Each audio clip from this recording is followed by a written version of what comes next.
Assalamualaikum warahmatullahi wabarakatuh. Salam sejahtera bagi kita semua. Om Swastiastu, Namo Buddhaya, Shalom, salam kebajikan. Jumpa lagi bersama Kerabat ID. Semoga teman-teman yang setia dengan channel ini banyak yang masuk perankingan dan melangkah ke tahap SKB. Amin.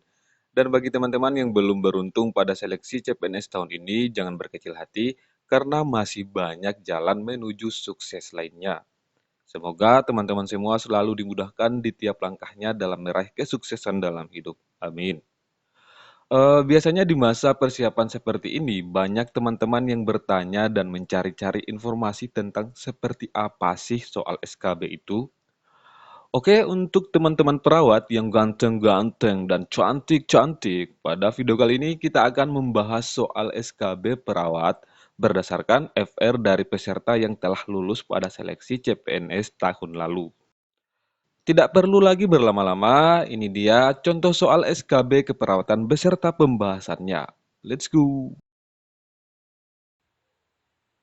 Pada saat jaga di unit gawat darurat, terdapat 5 pasien masuk karena kecelakaan datang secara bersamaan.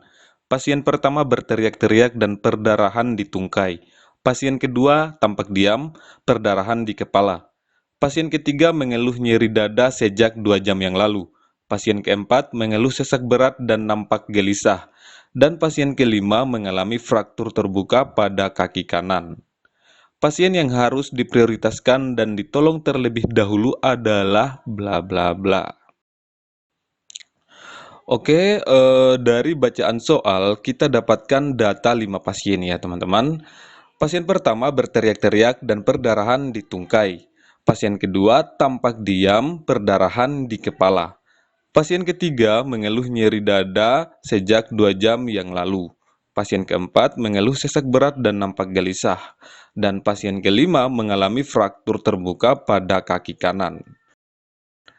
Nah, berdasarkan kelima data pasien ini, jika dilihat dari segi prioritas, maka pasien yang harus ditolong terlebih dahulu adalah pasien kedua ya teman-teman. Mengapa pasien kedua? Kuncinya adalah pasien diam. Ini memungkinkan menandakan ada penurunan kesadaran. Kemudian didukung dengan adanya perdarahan pada kepala. Hal ini memungkinkan adanya cedera otak ya teman-teman. Nah, hal ini menjadi prioritas karena otak merupakan organ yang sangat vital yang harus segera dilakukan tindakan. Jadi jawaban yang paling tepat sesuai dengan pertanyaan soal ini adalah pilihan jawaban B, pasien kedua. Oke teman-teman, semoga dapat dipahami. Selanjutnya kita melangkah ke soal berikutnya. Seorang perempuan berusia 58 tahun dirawat di ruang interna mengeluh sesak nafas. Hasil pengkajian ditemukan batuk berlendir, ada bercak darah, nyeri dada, nafsu makan menurun, sesak dirasakan pada saat pasien berbaring, ronki kasar paru kiri, vesikuler menurun pada paru kiri, tekanan darah 110/80 mmHg, frekuensi nadi 87 kali per menit, frekuensi napas 31 kali per menit, suhu 39 derajat Celcius, hasil radiologi efusi pleura dextra. Masalah keperawatan utama pada kasus tersebut adalah bla bla bla. Untuk menjawab soal ini kita harus fokuskan ke data mayor ya teman-teman. Makanya teman-teman harus betul-betul menganalisa dengan baik. Oke, jika kita perhatikan kasus yang ada pada soal ini bisa kita pastikan bahwa terjadi pada pasien gangguan respirasi atau efusi pleura. Pada respirasi, masalah yang sering diangkat itu ada 3 ya teman-teman. Yang pertama, gangguan pola napas. Yang kedua, bersihan jalan napas. Dan yang ketiga adalah pertukaran gas. Nah, fokus soal ini itu diarahkan ke bersihan jalan napas. Mengapa? Karena memiliki data mayor dan banyak, yaitu diantaranya sesak dirasakan pada saat pasien berbaring, ronki kasar paru kiri, dan efusi pleura. Dengan demikian, jawaban yang paling tepat adalah poin E, bersihan jalan napas tidak efektif. Oke teman-teman, semoga teman-teman bisa paham. Selanjutnya kita melangkah ke soal yang ketiga. Seorang perempuan berusia 50 tahun dirawat di ruang bedah dengan keluhan nyeri perut kanan atas post-operasi hari kedua. Hasil pengkajian nyeri teriris-iris dan hilang timbul. Skala nyeri 6-7, mual, tampak luka operasi, luka insisi kemerahan, BAK seperti teh, dan nafsu makan berkurang. Ikterus HB 12,2, tekanan darah 120/70, frekuensi nadi 75 kali per menit, frekuensi napas 22 kali per menit, suhu 38,3 derajat Celcius. Hasil CT scan cholelithiasis. Tindakan keperawatan yang dilakukan terhadap kasus tersebut adalah bla bla bla. Nah, untuk menjawab soal ini atau untuk menjawab kasus ini, itu teman-teman harus menentukan terlebih dahulu mana masalah atau diagnosa utama kasus tersebut. Kira-kira yang mana teman-teman? Mana diagnosa atau masalah utama pada kasus di soal ini? Nah, untuk menjawab kasus ini atau untuk menjawab soal ini, maka teman-teman harus menentukan terlebih dahulu mana masalah atau diagnosa utama kasus pada soal ini. Jika kita lihat, jika kita perhatikan, masalah utama kasus pada soal ini adalah masalah nyeri. Sehingga untuk tindakan keperawatan yang harus dilakukan pada kasus tersebut adalah yang berhubungan dengan menurunkan atau mengatasi masalah nyerinya.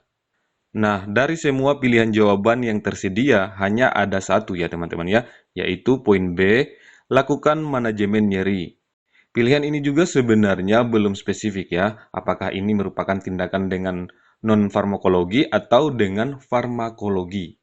Namun, jika kita melihat skala nyeri dalam kasus, maka yang paling tepat adalah manajemen nyeri farmakologi. Jadi, untuk kasus soal nomor 3 ini, jawaban yang tepat itu adalah poin B ya teman-teman ya. Oke, selanjutnya kita melangkah ke soal yang keempat. Let's go! Seorang perempuan 25 tahun dirawat dengan keluhan sesak napas. Saat anamnesis ditemukan batuk berlendir, sesak makin berat saat pasien berbaring, nyeri dada, ronki, pernapasan 34 kali per menit. Perawat melakukan pemasangan nasal kanula. Setelah menjelaskan prosedur, perawat mengatur posisi klien dan menghubungkan kanula dengan oksigen serta memasukkan kanula ke hidung. Apakah langkah tindakan selanjutnya yang tepat pada prosedur tersebut? Oke teman-teman, untuk menjawab jenis soal seperti ini, teman-teman itu harus mengerti atau mengetahui standar prosedural operasional atau SPO yang secara umum telah digunakan. Untuk menjawab soal ini juga, teman-teman itu tidak perlu membaca semua kasusnya ya. Langsung saja pada bagian prosedur tindakan yang diberikan oleh perawat. Nah, jika kita melihat urutan tindakan setelah menghubungkan nasal kanula ke hidung, selanjutnya yang harus dilakukan oleh perawat adalah mengalirkan oksigen sesuai indikasi. Setelah itu melakukan fiksasi selang oksigen. Jadi karena pertanyaan pada soal ini itu menanyakan langkah tindakan selanjutnya yang tepat pada prosedur tersebut, maka jawabannya adalah poin C ya teman-teman, alirkan oksigen sesuai indikasi. Setelah itu barulah melakukan fiksasi selang oksigen. Oke teman-teman, jadi harus berurutan ya. Semoga teman-teman bisa paham. Selanjutnya kita melangkah ke soal yang kelima. Perempuan berusia 45 tahun mengalami serangan jantung. Seorang perawat datang dan memeriksa keadaan pasien dan melakukan resusitasi jantung paru. Perawat memberikan kompresi dada sebanyak 30 kali dan bantuan napas sebanyak 2 kali dan dilakukan sebanyak 5 siklus. Manakah evaluasi tindakan selanjutnya yang harus dilakukan perawat? Untuk menjawab soal ini bisa dibilang mudah ya teman-teman, karena kita cukup melihat tindakan apa yang telah diberikan dalam kasus pada soal ini. Nah, kasus pada soal ini adalah pemberian tindakan RGP oleh perawat ya, sehingga yang perlu kita evaluasi adalah nadi karotis. Hal ini sesuai dengan algoritma bantuan hidup dasar atau BHD setelah dilakukan kompresi 30 kali dan ventilasi 2 kali selama 5 siklus, Maka yang perlu kita lakukan selanjutnya adalah mengecek kembali nadi karotis korban. Jadi jawabannya adalah poin A ya teman-teman, meraba nadi karotis. Oke teman-teman, sekian pembahasan kita kali ini. Semoga dapat memberikan manfaat dan sampai jumpa di video-video pembahasan selanjutnya.